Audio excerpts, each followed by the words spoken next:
नमस्कार। असली भारत लाइव में आपका स्वागत है। मैं हूं सुदामा बटोला। आजम खान साहब जेल से बाहर आ गए।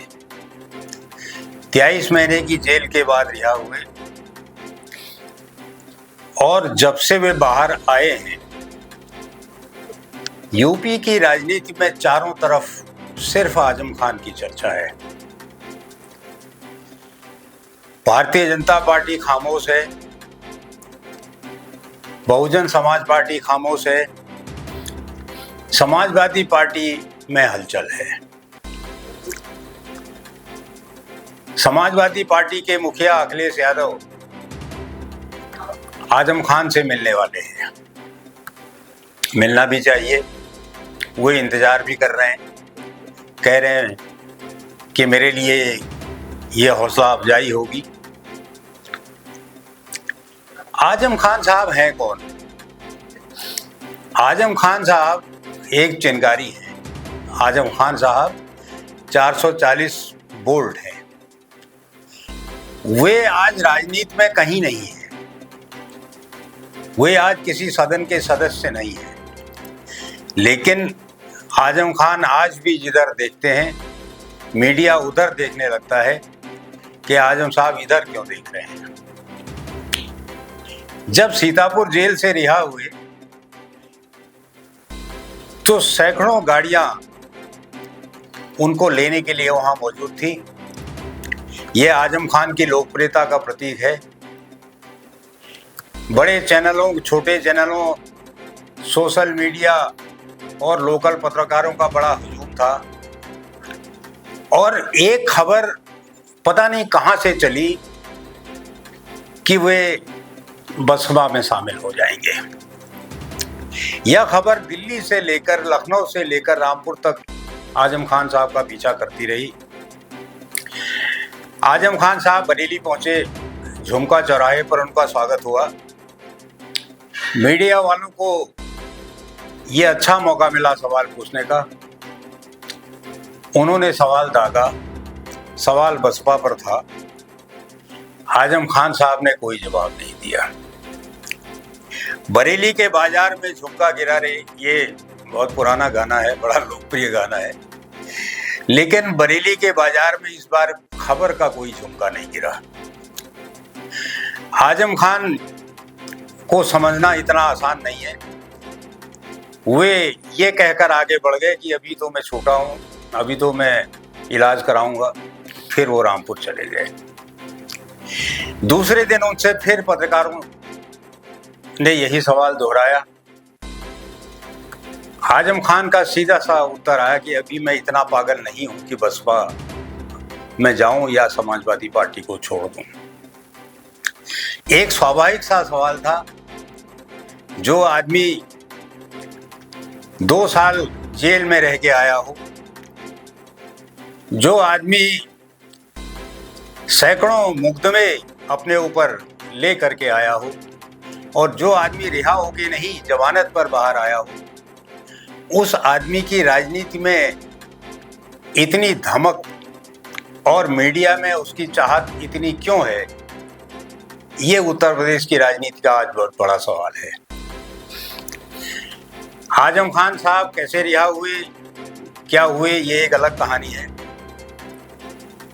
ये भी हम आपको बताएंगे। पहले ये देखिए कि यूपी की राजनीति में आज चल क्या रहा है। यूपी की राजनीति में योगी आदित्यनाथ से बड़ा चेहरा आज कोई नहीं। योगी आदित्यनाथ न हो तो यूपी में भाजपा का क्या हाल होगा, ये कल्पना से परे है। योगी आदित्यनाथ बहुत चमकदार चेहरा है, बहुत लोकप्रिय चेहरा है और इतने लोकप्रिय हैं कि उनको भावी प्रधानमंत्री के रूप में न केवल उनकी पार्टी के लोग बल्कि विपक्ष के लोग भी, मीडिया भी हाईलाइट करता रहता है। इस सबके बाद भी पिछले लोकसभा चुनाव में भारतीय जनता पार्टी कई सीटें हार गई। अखिलेश यादव समाजवादी पार्टी के नेता हैं। अखिलेश यादव ने पिछली बार पीडीए बनाया। पीडीए क्या है? पिछड़ा, दलित और अल्पसंख्यक समुदाय को मिलाकर के एक गठजोड़ है कि भाई हम पिछड़ों को इसमें शामिल करेंगे, हम दलितों को शामिल करेंगे और हम इसमें अकलियत के लोगों को शामिल करेंगे। इसके बाद खाली सवर्ण बचते हैं। और इस पीडीए ने काम किया, समाजवादी पार्टी 37 सीटें जीत गई। योगी आदित्यनाथ को बहुत बड़ा धक्का लगा, भाजपा को खुद बहुत बड़ा धक्का लगा।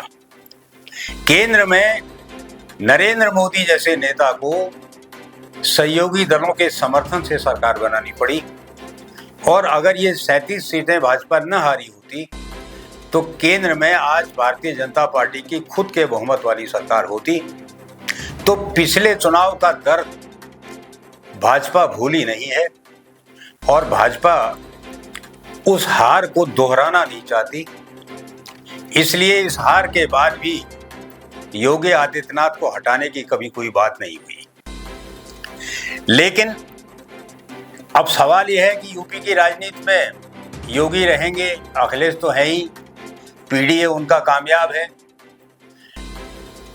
तो आखिर क्या होगा? अमित शाह इस देश के एक ऐसे राजनेता हैं जो 365 दिन और 24 घंटे केवल राजनीति सोचते हैं। वे कानून व्यवस्था से लेकर के और चुनाव जीतने तक की रणनीति बनाने में दिन रात काम करते हैं, और वे उतने प्रचार से दूर रहते हैं जितने प्रचार में मोदी रहते हैं, प्रधानमंत्री रहते हैं।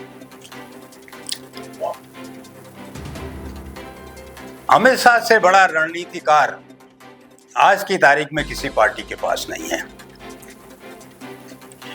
तो सवाल यह है कि आजम खान साहब की रिहाई क्या अमित शाह की रणनीति का कोई हिस्सा है?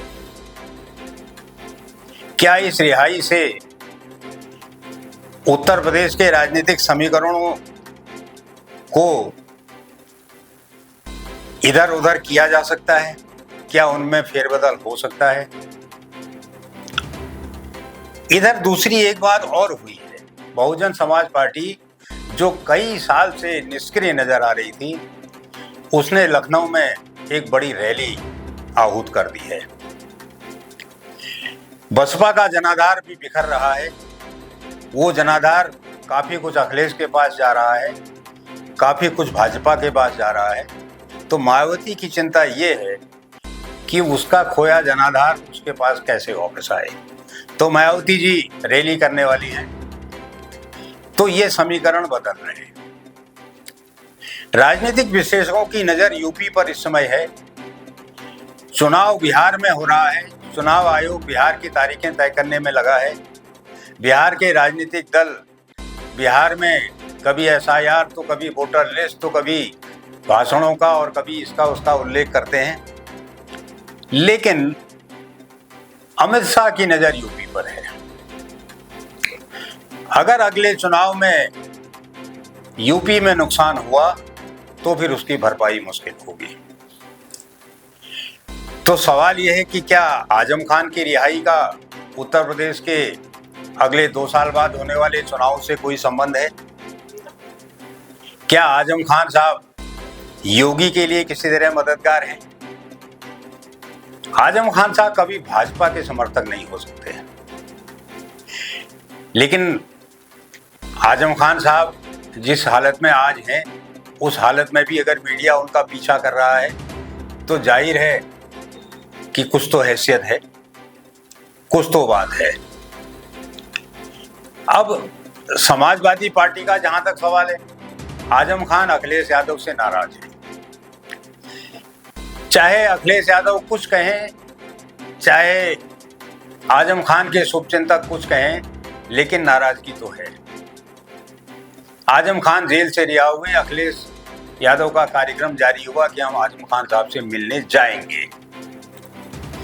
बहुत नजदीकी संबंधों में कार्यक्रम बनाकर राजनीतिक तरीके से भेंट करने के लिए जाने का ये ये अलग रिवाज सामने आया। आजम खान का तंज आया कि भाई वो आएंगे तो हमारी तो हौसला अफजाई होगी। तो ये स्थिति है। अब इस स्थिति में एक त्रिकोण बनता है।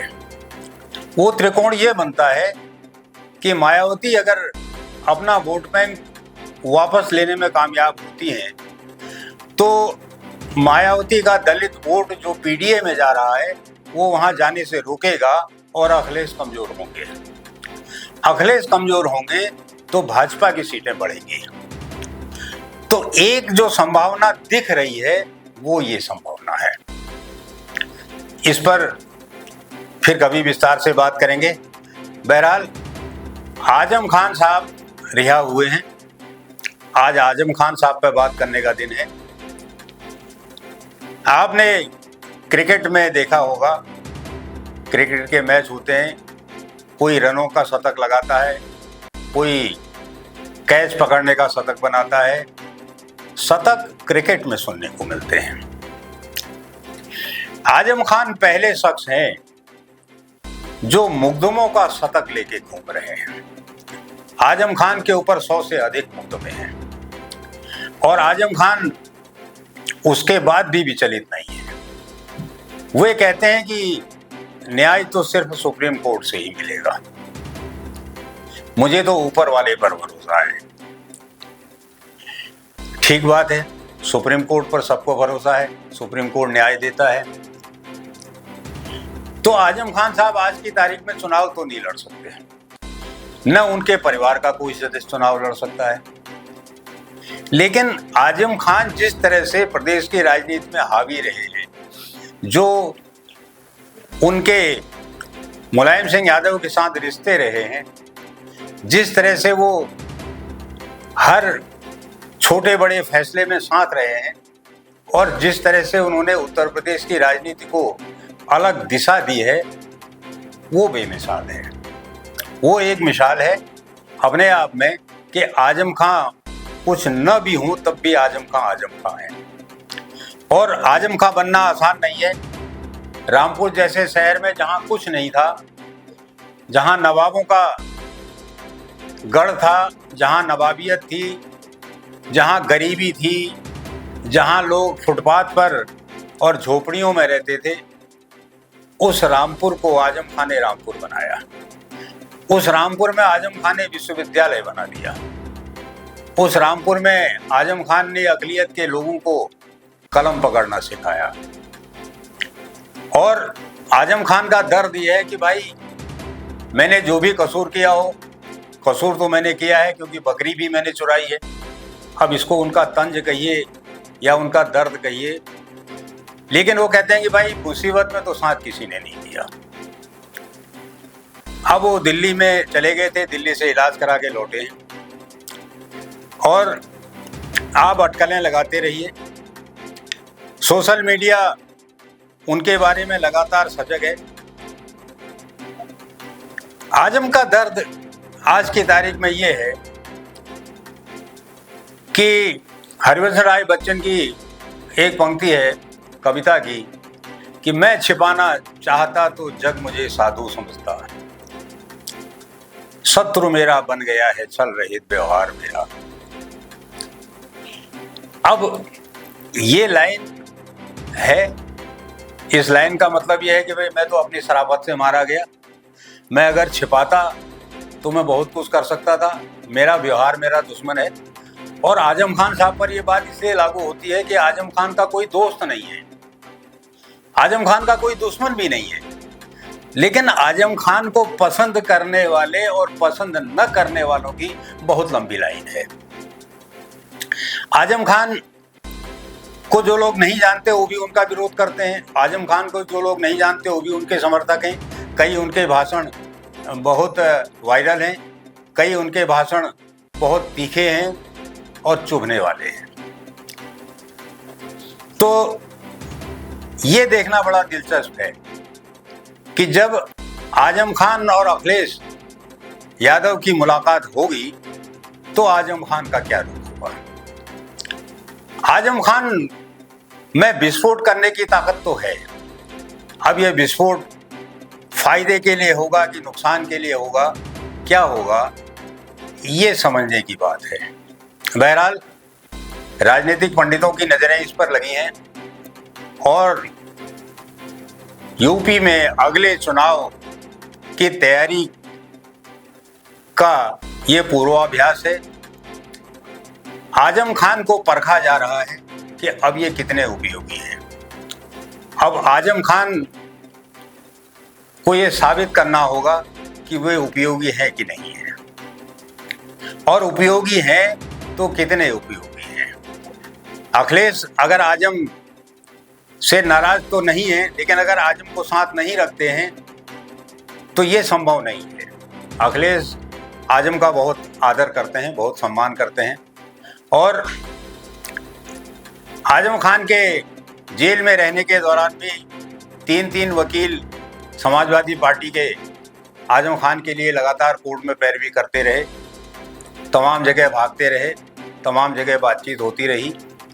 तो ऐसा नहीं है कि कोई संबंध बहुत खराब है, लेकिन सवाल यह है कि आजम खान आज न हाउस के मेंबर हैं, न कहीं कुछ चुनाव लड़ने की स्थिति में हैं, न कुछ हैं, तो लेकिन आजम खान को छोड़ा नहीं जा सकता। लेकिन आजम खान के बारे में जो ये चर्चाएं चल रही हैं, अभी आजम खान ने जरूर कहा कि भाई मैं अभी इतना बेवकूफ़ नहीं हूँ कि बसपा में जाऊँ, लेकिन जब एक पत्रकार ने उनसे पूछा, तमाम उनके इंटरव्यू अब आ चुके हैं कि भाई वो आप तो बसपा में जा ही नहीं सकते, सपा वाले ऐसा कह रहे हैं क्योंकि आप तो संस्थापक सदस्य हैं, तो आजम खान का दर्द उभर आया। आजम खान बोले संस्थापक तो मैं तब भी था जब मुझे पार्टी से निकाला गया था। उनका मतलब यह है कि भाई आप बार बार किसी का दर्द क्यों उकेलते हो? भाई आप उसको चाहते हैं तो दिल से चाहिए, दिल से उसको चाहिए, आप उसका समर्थन करिए। ये दिखावे की राजनीति का क्या मतलब है? तो आजम खान अभी कहीं जा नहीं रहे हैं। एक हफ्ता यूपी की राजनीति का बहुत निर्णायक हफ्ता होने वाला है। 10 तारीख के बाद कुछ राह दिखाई दे सकती है, फिर ऊंट किस करवट बैठता है ये देखने वाली बात है। आज के लिए बस इतना ही। असली भारत लाइव को सब्सक्राइब करिए और अगले एपिसोड का इंतजार करिए। बहुत बहुत धन्यवाद।